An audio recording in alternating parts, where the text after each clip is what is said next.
Alors, salam alaikum et salut tout le monde. Dans cette présentation, on va essayer de voir comment peut-on paramétrer, si vous voulez, les messages d'erreur qui s'affichent dans la vue. Et donc, il y a trois façons de faire. Soit, donc, on va imposer, par exemple, un message à afficher en cas d'erreur, dans la définition, si vous voulez, ou bien la déclaration du composant lui-même. Et soit en passant, bien sûr, par le fichier de configuration faces.config, pour paramétrer un message, si vous voulez, d'erreur pour un ensemble de composantes de l'interface graphique, soit bien sûr en optant pour, si vous voulez, la validation au niveau des bins. Et là, donc, il y a donc un attribut qu'on pourra spécifier pour, bien sûr, paramétrer les messages. Bon, on va essayer de voir les deux premiers cas. Comment peut-on les réaliser? Donc, on va retrouver notre formulaire. Et je vais ajouter à mon formulaire donc cette contrainte-là, required est égal true. Donc ça revient à dire quoi? Tout simplement, on doit obligatoirement saisir la donnée qui concerne bien sûr cette zone de texte. Alors si j'exécute mon formulaire, vous notez toujours qu'on a ici, qu'on demande d'afficher tous les messages d'erreur qui concernent bien sûr ce composant qui est identifié par la valeur texte. Et je pars ici de cette zone de texte. Donc, je vais essayer d'exécuter ceci.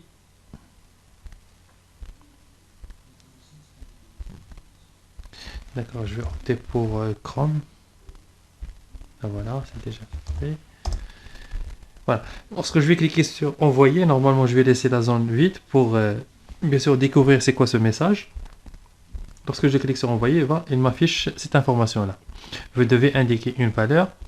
Erreur de validation, bien sûr, cette valeur, ça concerne le composant qui a l'ID texte. Alors, donc, cette information, elle est écrite où? Donc, on va essayer de voir donc, ces paramètres se retrouvent où? En fait, ils se retrouvent dans les librairies, si vous voulez, de GSF. Et comme j'ai dit, GSF fait partie de GBoss, donc, ou bien de Wildfly. Donc, on va les chercher dans les librairies de notre serveur applicatif. Donc, je vais sélectionner les librairies. C'est où les librairies? Voilà, les librairies. Mais je vais choisir bien sûr les librairies qui concernent notre serveur Wildfly. Et dans ce cas, les voilà. GBoss, GSF, API, etc. 2.3. Donc, Javax Faces. Et voilà les messages d'erreur et les messages de log et ainsi de suite. Ils sont inclus, si vous voulez, dans des fichiers des fichiers properties. Et voilà.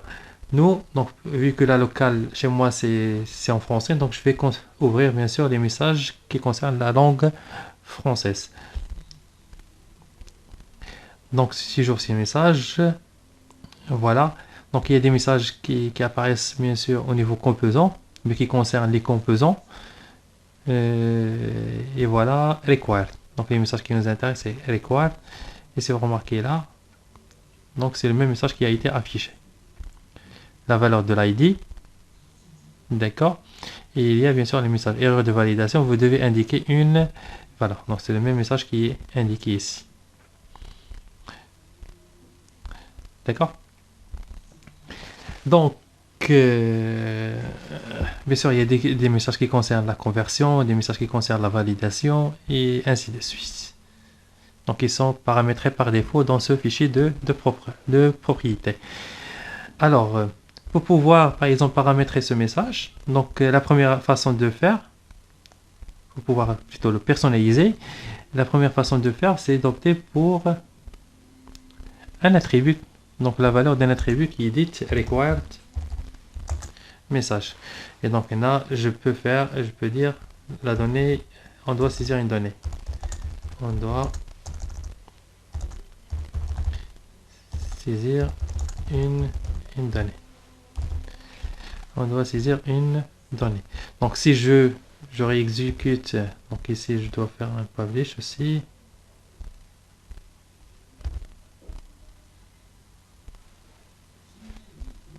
Et je réexécute bien sûr mon fichier. D'accord, donc toujours au niveau de Chrome, je vais essayer d'actualiser. Donc si je saisis une valeur vide, voilà, le message il a été personnalisé. Ceci d'une part.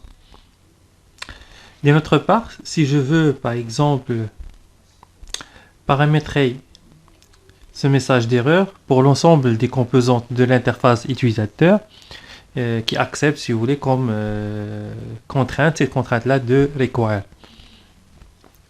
Donc, je ne veux pas bien sûr garder ces messages par défaut, donc je veux paramétrer les miennes. Donc, pour cela, qu'est-ce que faire? Donc, il faut choisir bien sûr les messages que je veux paramétrer. Dans ce cas, moi, je m'intéresse seulement à la contrainte require. Donc, je vais copier par exemple celle-là. Et je vais créer mon propre fichier de, si vous voulez, de propriété où je vais bien sûr stocker les messages paramétrés d'erreur.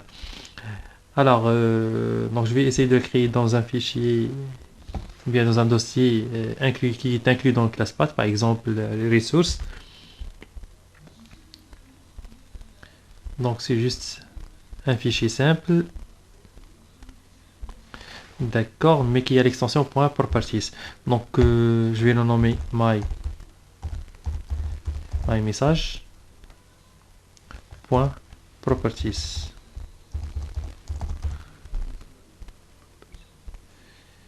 Voilà, donc dans ce message, dans ce fichier plutôt, on inscrit les données sous forme clé, valeur, et ainsi de suite. Donc je vais copier, je vais plutôt coller là,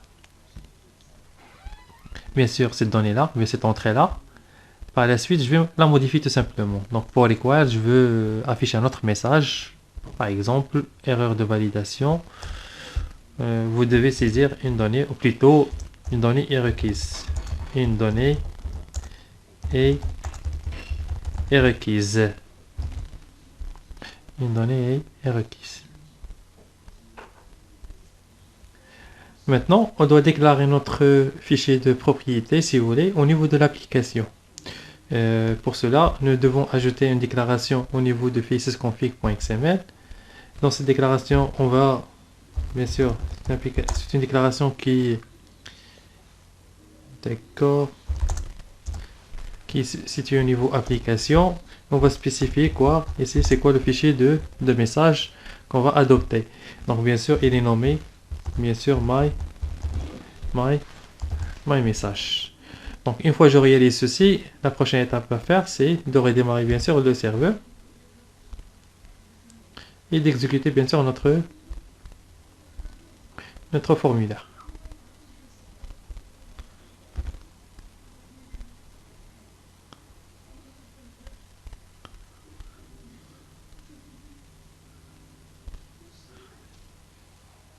Alors, lorsque je clique sur envoyer, normalement, le message qui doit apparaître, c'est celui-là. Une donnée est requise. Donc, c'est où? Voilà, une donnée est requise. Et merci pour votre attention.